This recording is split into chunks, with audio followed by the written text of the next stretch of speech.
also almost my birthday. Bye South Africa, bye Cape Town. Hi everybody, welcome to this vlog. So kanisya, late na jud kay ni siya na vlog kaya atong April pa ko na sa Cape Town, South Africa. So nasa pausa-pawa na, been busy with work, other travels. So karon na gid siya na edit. So you'll see here some clips of places around the city sa akong pagbaktas-baktas. You will also see here my last few days in Cape Town, South Africa, last duty, and then at the airport going back to the Philippines. So hope you enjoy. If you know me or if you've watched a couple of my videos, so you will know na ganahan jud kay kog mga historical places and old churches, although I'm not that religious. So when I saw the St. George's Cathedral, it was really an amazing sight, and it's also very historical. The cathedral's design started in 1897. However, the construction started in 1901 in the Gothic Revival style. The building was completed in stages over several decades due to financial challenges. In the 20th century, St. George's Cathedral became famous as a center of resistance against the apartheid. So ang apartheid kadto na siyang racial segregation, katong lahi ang mga white sa mga blacks before in South Africa. So the church was named the People's Cathedral because it welcomed worshippers of all races during a time of enforced segregation. Sobra ka nice sa interior sa church with all of its stained glass, including the Africa window, which depicts the struggle for liberation. As of today, St. George's Cathedral remains an active place of worship and a symbol of peace, inclusivity, and justice. It is not only a spiritual home but also a living monument to South Africa's journey from colonialism and apartheid to democracy.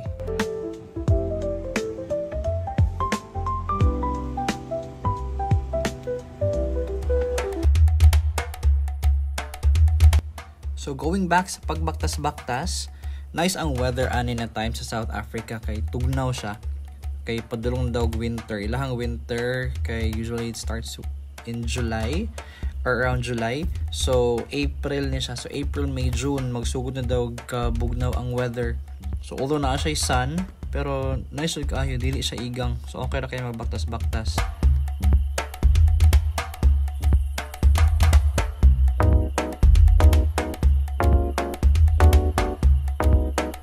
Might think ba nga tungod kay Africa init dayon siya because of what we see on TV like ang mga desierto, pero no, tugnaw gyud siya, wala mi ka-expect kay ato ang weather and amo ang outfit kay dili siya pang tugnaw, so dili mi prepared.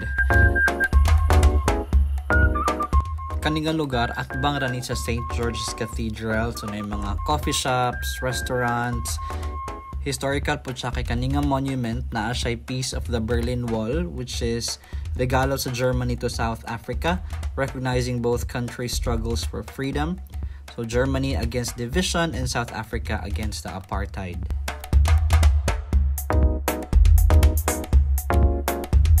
Nagkape ko kadali diri sa Motherland Coffee. Actually, gisuggest ni siya atong owner sa shop nga gipalitan ako og adapter sa charger. So nag-ask ko asay nice na coffee shop ana siya, dire daw siya nagad to every morning. So lami jud ilahang coffee.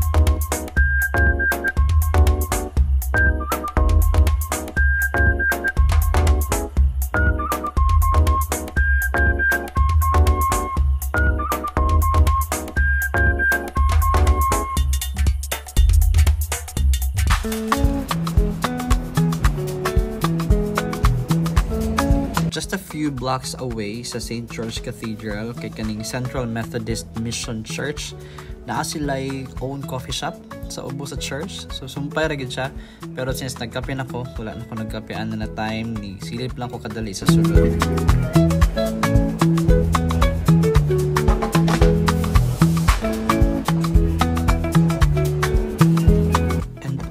lang sa Central Methodist Church kay kani Iziko Old Town House Museum, which is under renovation. So malas ko na day, wala ko kasulod. So nag-video na lang ko sa gawas. Kani, this is the Green Market Square. So daghan kayo sa shops, stalls para sa mga souvenirs. This is a tourist trap. So sulod ka dire, murag maglisod na kagawas. Kay labaw nag-i-entertain mo ilahan mga questions. Kay magsige sila ingon na palit na. Ana, samo kayo pero okay raman lingaw magyapon na experience. Nakapalit ko dire og I think isa ka t-shirt o isa ka souvenir. So after ato kani lakaw na ko padulong sa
I would say nga isa sa highlights gid sa ako ang experience dito sa Cape Town, South Africa kay katong makita kung nag-street dance. Grabe jud nila kahawd, like super gaan kay ilahang tiil and amazing kay makakita og kanang nagasayaw like sa ilahang traditional dance gyud. It's something that you don't usually see in your lifetime and I felt very lucky na nakita na ko to siya in person. So kani nga baktas-baktas, this happened the day before mo fly na ko out of Cape Town. This was around the Cape Town City Hall. So on a different date, nangadto mi dire sa City Hall, nag-tour mi sa museum sa sulod. But this time, this was a weekend and ako ra isa, nagbaktas-baktas lang ko palibot sa area, sa mga ubang lugar na wa pa nako na visit. Naapoy other museums dire pero closed kay weekend ba ni siya. And then sirado ang mga museums. I think holiday po ani na day. But at least dili kay siya daghang tao, nakabaktas-baktas ko and then dili po init, just like what I've mentioned earlier, tugnaw ra siya. And lingaw ra po maglibot-libot.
After na ako nagbaktas-baktas ni kaon ko diri sa The West, na siya name sa restaurant. Medyo pricey siya, pero since last day na nato sa Cape Town, go lang.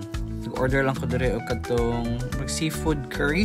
Lamig po siya. And then nice po nila ang service. Today is my last shift, last duty diri sa Cape Town. And wala pa ko kapak sa tanan gamit. So gubot ka na, napak na. And the rest, tingkan pa kayo, wala na pack. Dapat rin aside. But I'll go to work first. And then bahala na later. It's also almost my birthday. 11:37 p.m. na diri sa South Africa. So, I mean, I have less than 30 minutes more for my birthday that I'll be spending at the airport.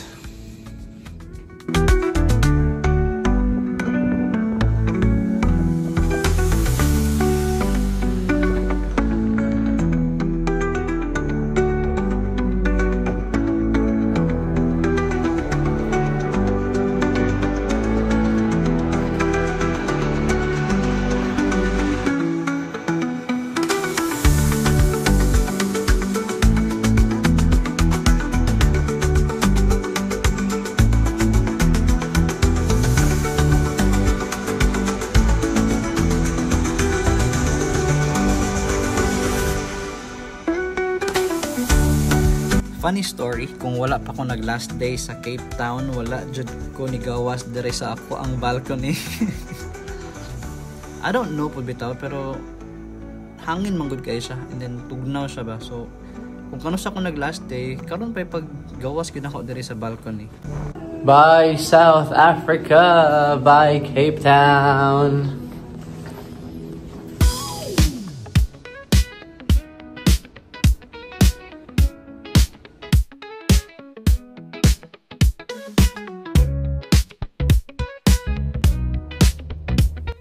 Padulong ko anig airport, and habang nasa biyahe nagistoryahan namin sa driver. So nag-ask siya aso na kung gikan, anak ko from the Philippines.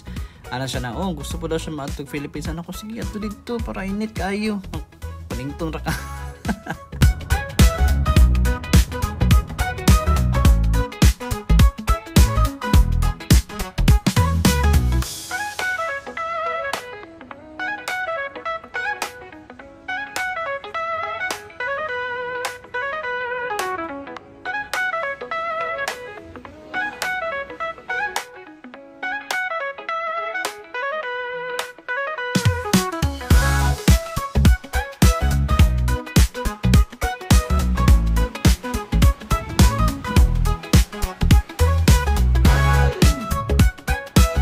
Ani sa Cape Town International Airport, April 20, 2025, and my birthday. So, igor ako nagpalit og coffee, and then naghulat sa akong flight. Then, nice akong nalingkuran kay naa siya view sa mga plane sa gawas. So, airplane watching. So, nagkakiglain-lain na airlines, makita sa tubangan. This is how I celebrated my birthday good sa airport. Kaya paabot ako Philippines, natulog naman pod ko. So, this was really my birthday celebration. Happy birthday to me. Happy birthday to me.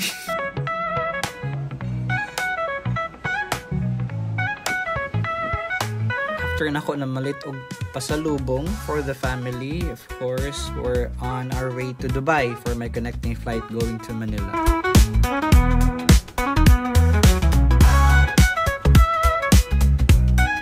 9-hour flight din siya guys from Cape Town going to Dubai, and then another 9 hours na po from Dubai going to Manila. So almost 24 hours gud siya na biyahe gyud. Ang naka-nice lang, of course, kayang food. So pukawon ra ka sa cabin crew if naanay food. So mura kong gibuhat, sige kaon, and then tulog, and then watch movie hangtod niya abot og Dubai.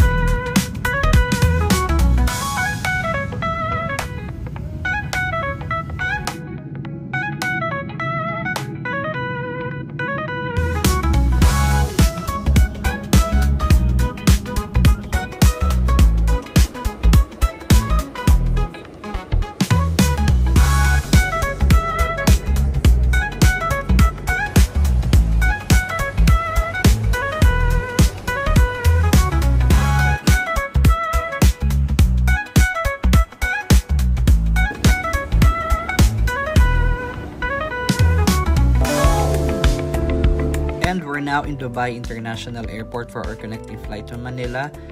If na-remember na ko correctly, nagstay ko sa Dubai Airport around 3 hours. So naglibot-libot ra ko, and then nag-coffee na pud ko dire, and then namalit ko mga pasalubong kadali. Pero gamay ra na pasalubong from Dubai kay mahal kay siya. Like sagpaon jud ko kahirapan sa Dubai. Weak kaayo ang peso pag nakadiri sa Dubai. Poor jud kay ka.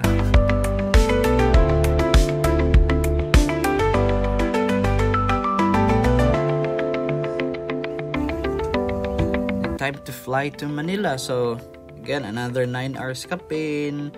So hulat rata nga na food para kaon na pod, and then I think nagsigara kog katulog jud ani na time pa uli.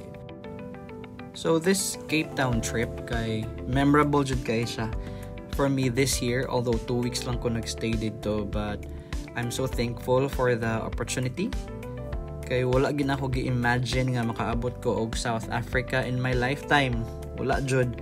So Asia ra akong gina-imagine nga maadtuan kay walay visa. So thankful jud kay ko for all the experiences, the memories in Cape Town. Of course, di ato ko dito for work. Wala ako naglaag-laag lang. Nag-work po ko dito. But I just made time to really explore the place and enjoy the entire experience.